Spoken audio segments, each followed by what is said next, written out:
आज आपके 12वीं क्लास में देखिए जो ब भाग है उसका दूसरा पार्ट हम पढ़ते हैं।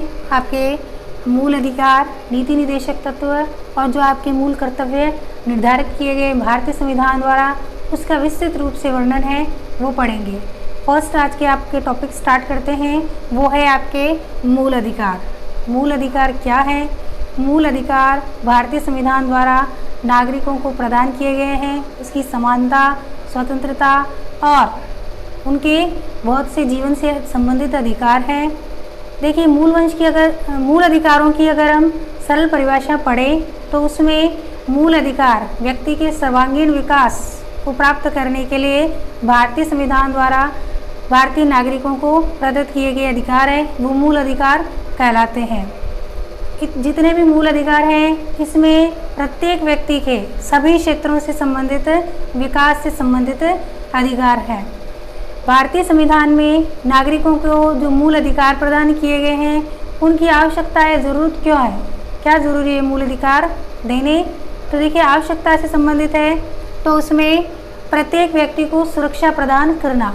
प्रत्येक व्यक्ति को ये मूल अधिकार है वो सुरक्षा प्रदान करते हैं। वो सुरक्षा है वो नैतिक, भावनात्मक, सामाजिक, आर्थिक सभी प्रकार की हो सकती है।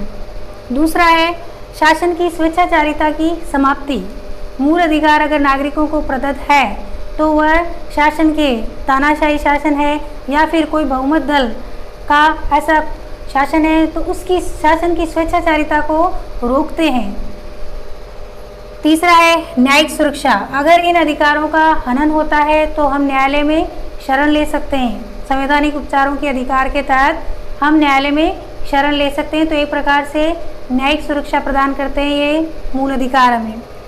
लोकतंत्र के एक प्रकार से आधार स्तंभ है। लोकतंत्र जब भी सफल है तब व्यक्तियों को अधिकार प्राप्त है और वो अपने अधिकारों का प्रयोग करते हैं तो लोकतंत्र की सफलता निर्धारित होती है। तो लोकतंत्र के एक प्रकार से आधार स्तंभ होते हैं। और समानता के कारक, अगर हम समानता के कारक पढ़ें तो देखिए भारत में सभी नागरिकों को, चाहे वह किसी भी धर्म, मूल, वंश, जाति से संबंधित है, ये सभी अधिकार सभी नागरिकों को, जो व्यक्ति भारतीय है उन्हें समान रूप से प्रदान किए गए हैं। तो सभी क्षेत्रों में समानता प्रदान की गई है।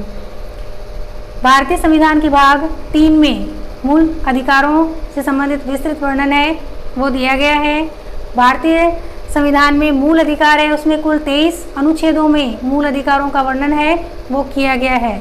जैसे अनुच्छेद 12 से 30, अनुच्छेद 12 से 30, 12 से 30 में और 32 से 35 में विस्तृत रूप से आपके जो मूल अधिकार हैं उनको दिया गया है। कुछ इनमें से अनुच्छेद ऐसे हैं जो काफ़ी विस्तृत है, कुछ छोटे भी हैं, कुछ विस्तृत भी है। जैसे अनुच्छेद 19 अगर हम पढ़ेंगे तो अनुच्छेद 19 में 450 शब्द है जो सबसे विस्तृत अनुच्छेद है। 450 शब्द निर्धारित किए गए हैं। अब हम इन अधिकारों के बारे में एक एक करके पढ़ेंगे। तो देखिए अनुच्छेद 14 से 18 तक जो आपका पहला मूल अधिकार है, क्योंकि मूल अधिकारों की जानकारी प्रत्येक भारतीय नागरिक को होनी जरूरी होती है। पहला हम मूल अधिकार पढ़ते हैं, समानता का अधिकार।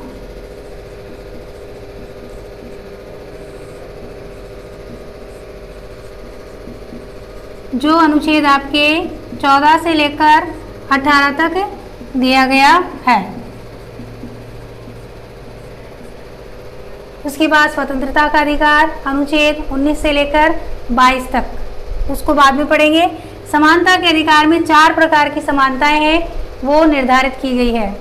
जैसे देखिए पहले अगर हम बात करें तो अनुच्छेद में प्रत्येक व्यक्ति को, भारतीय नागरिक है उसको समान अधिकार, समान संरक्षण है वो प्रदान किया गया है, जिसमें किसी व्यक्ति से किसी प्रकार का कोई भेदभाव वो नहीं किया गया है। अगर अनुच्छेद 15 पढ़े हम तो धर्म, मूल, वंश या जाति से संबंधित है कोई भी व्यक्ति, अनुच्छेद 15 का, तो धर्म, मूल, वंश और जाति से संबंधित किसी व्यक्ति के साथ कोई भेदभाव है वो नहीं किया गया है।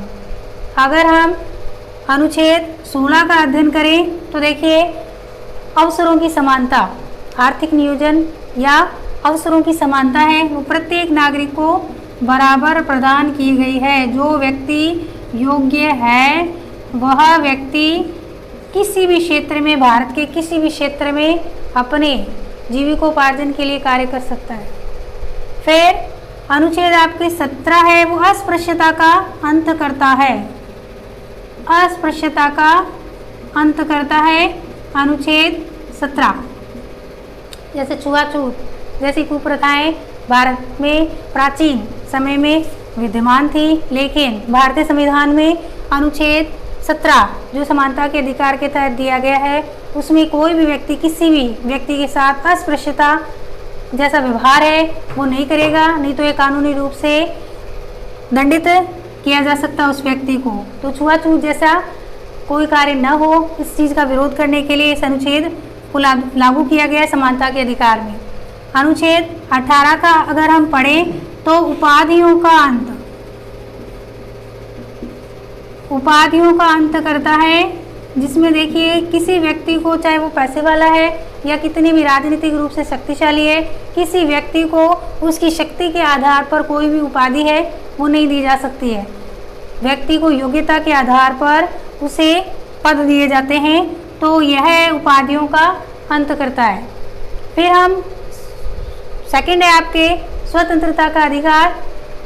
उसमें बहुत सारी स्वतंत्रताएं हैं, जैसे भाषण अभिव्यक्ति की स्वतंत्रता, विचारों की स्वतंत्रता, संघ या संगठन बनाने की स्वतंत्रता, शांतिपूर्ण तरीके से सम्मेलन करने की स्वतंत्रता और भारत के किसी भी स्थान में भ्रमण करने की स्वतंत्रता। ये काफ़ी आपके बड़ा है, तो इसको हम अगली क्लास में पढ़ेंगे।